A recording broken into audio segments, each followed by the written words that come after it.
আসসালামু আলাইকুম। আশা করি সবাই ভালো আছেন। শুভ বিকাল সবাইকে। জুম্মা মুবারক।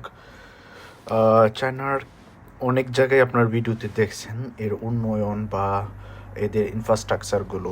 বাট এই ইনফ্রাস্ট্রাকচারগুলো দেখলে আসলেও মনে হয় যে চায়না কোন জায়গায় গিয়ে দাঁড়িয়েছে আর আমরা কোন জায়গায়।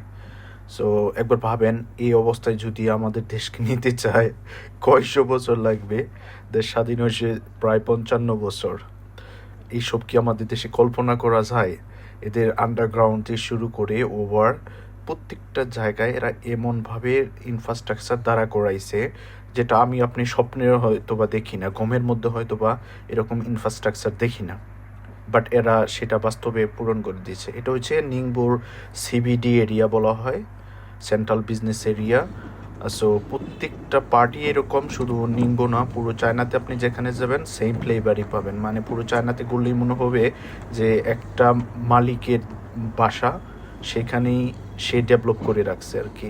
সো কোনো চেঞ্জ নাই, পুরো চায়নাটাই সেম ইনফ্রাস্ট্রাকচারে গড়া, সব কিছুই সেম। যারা চায়না থাকে তাদের জিজ্ঞেস করে দেখেন, পুরো চায়নার চেহারাই সেম।